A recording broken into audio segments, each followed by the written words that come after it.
મિત્રો, જોમાં તમારી શક્તિ છે તો ચેનલને સબસ્ક્રાઇબ કરી દો।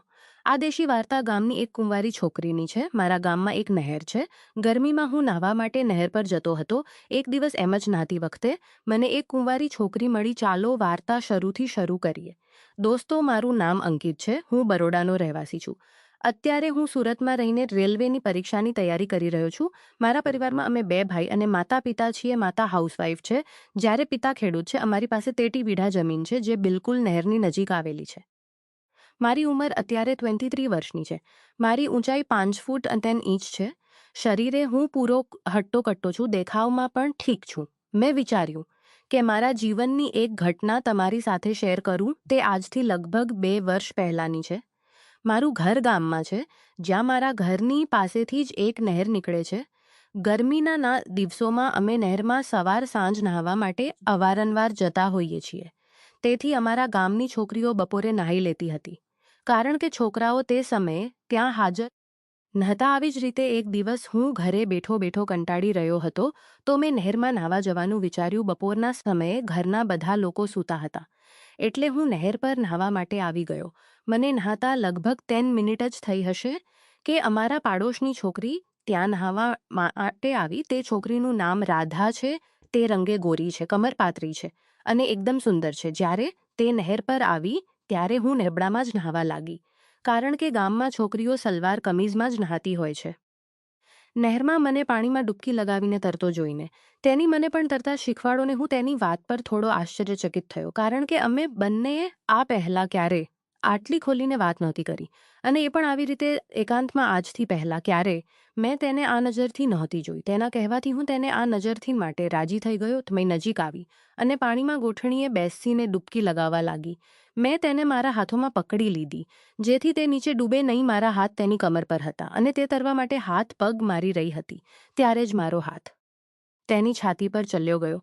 મારા તો રોમે રોમમાં જાણે વીજળી દોડી ગઈ।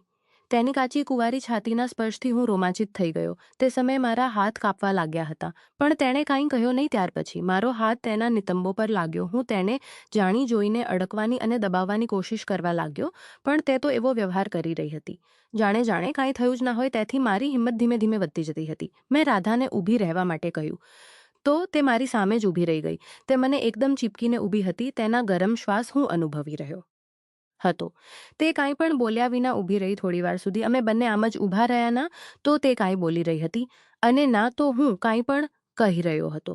હું માત્ર સ્વર્ગની અનુભૂતિનો આનંદ લઈ રહ્યો હતો। થોડીવાર પછી તે મારાથી અલગ થઈને પાણીની બહાર જવા લાગી। મારા તો રોમે રોમમાં પ્રણયની આગ લાગી ચૂકી હતી।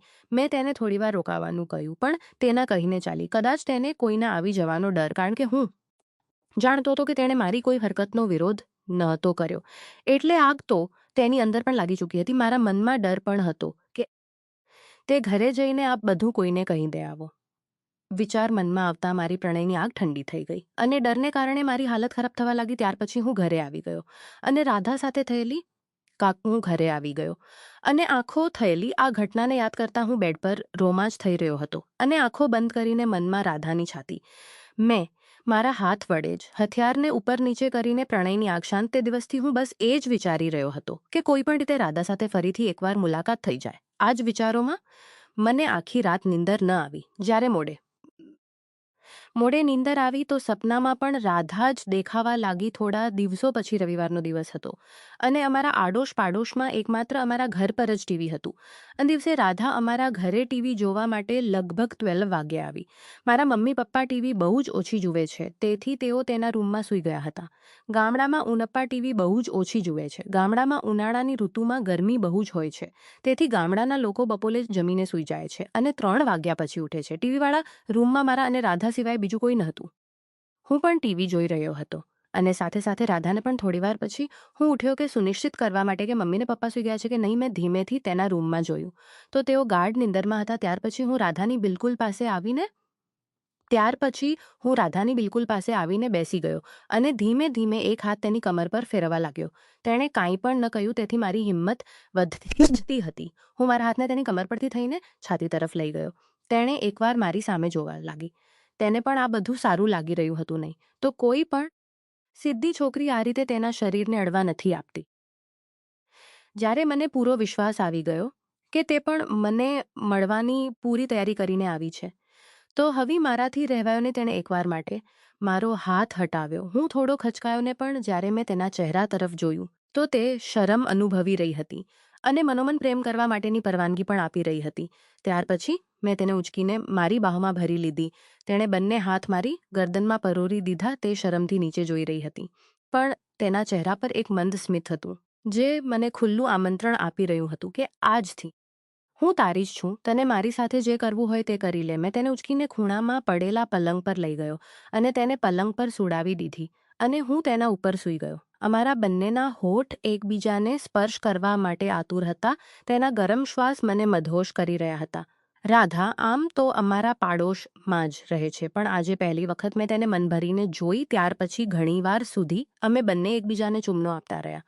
હું તેની ગરદન પર, હોઠ પર, કપાળ પર અને ગાલ પર ચુંબન કરતો રહ્યો. ત્યાર પછી મેં તેના વસ્ત્રો ઉતારવાનું શરૂ કર્યું. તે કંઈ પણ કરી નહોતી રહી, પણ મને પૂરો સહકાર આપતી હતી. સાચું કહો, રાધાને નિર્વસ્ત્ર જોઈને હવે મારાથી વધુ સમય રહેવાય તેમ નહોતું. રાધાએ શરમના કારણે તેની આંખો બંધ કરી લીધી હતી. ત્યાર પછી શરમના કારણે તેની આંખો પૂજન વિધિ ચાલતી રહી. અમારા બંને માટે આ નવો અહેસાસ હતો. એટલે વધારે સમય સુધી પૂજન નહીં કરીશ. થોડીક વાપર સુધી અમે એમ જ નિર્વસ્ત્ર સૂતા રહ્યા. ઘડિયાળમાં જોયું તો હજી નિર્વસ્ત્ર સૂતા રહ્યા. ઘડિયાળમાં જોયું તો હજી ટીને 33 વાગી રહ્યા. પછી મેં તેને મારી ઉપર ખેંચી લીધી અને મારી ઉપર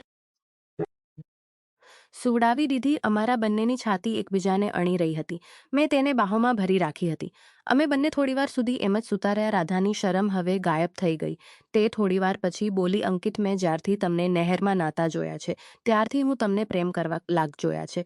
ત્યારથી હું તમને કહું. રાધાએ જવાબ આપતા કહ્યું, નહીં તો રાધાએ જવાબ આપતા કહ્યું, અરે બુદ્ધુ, કોઈ છોકરી સામેથી થોડી કહે. બીજા કોઈને પોતાના એ અંગોને ક્યારેય સ્પર્શ કરવા નથી આપતી. પછી ને મેં કહ્યું, સાચું કહું તો તારા એક સ્પર્શથી હું પણ તમને બહુ જ પ્રેમ કરવા લાગ્યો છું. પણ તું આમ અચાનક ચાલી ગઈ તો મને ડર હતો કે કદાચ તને મારા સ્પર્શથી ખોટું લાગ્યું હોય. તેના જવાબમાં તેને ફક્ત એક સ્મિત આપ્યું અને મારા હોઠ પર એક જોરદાર ચુંબન કર્યું. ત્યાર પછી અમે બંને અલગ થયા અને કપડાં પહેરી લીધા. થોડીવાર પછી તે તેના ઘરે ચાલી ગઈ. થોડા દિવસો પછી મેં હિંમત કરીને મારા પપ્પાને કહ્યું, ખૂબ પ્રેમ કરું છું અને તે પણ મને પ્રેમ કરે છે. પપ્પાએ થોડી આનાકાની કરી, પણ અમારું પ્રેમ જોઈને તે માની ગયા. તેણે એક દિવસ રાધાને ઘરે બોલાવીને કહ્યું, બેટા, તું મારા દીકરા જોડે ખુશ રહી શકીશ. રાધાએ શરમથી માં શરમાતા હા કહી. ત્યાર પછી મારા પપ્પાએ રાધાના પપ્પાને પણ મનાવી લીધા અને થોડાક સમયમાં પપ્પાને પણ મનાવી લીધા. આજે અમારી સગાઈ થઈ ચૂકી છે, પણ લગ્ન હજુ બાકી છે. પણ અમને તેની કોઈ ઉતાવળ નથી, કારણ કે અમે દરરોજ રાત્રે અગાશી પર એક જ પલંગ પર પતિ પત્નીની જેમ બધું કરીએ છીએ અને સાથે જ સૂઈએ છીએ. તો દોસ્તો, આ હતી મારી વાર્તા. તમને વાર્તા કેવી લાગી કોમેન્ટ કરીને જણાવજો, અને વાર્તા ગમી હોય તો વિડીયોને એક લાઇક કરી દેજો, અને ચેનલ પર પહેલીવાર આવ્યા હો તો પ્લીઝ ચેનલ સબસ્ક્રાઇબ કરી લેજો. વિડીયો અંત સુધી જોવા બદલ આપનો ખૂબ ખૂબ આભાર. ફરી મળીશું એક નવી રસપ્રદ વાર્તા સાથે. ત્યાં સુધી બાય બાય.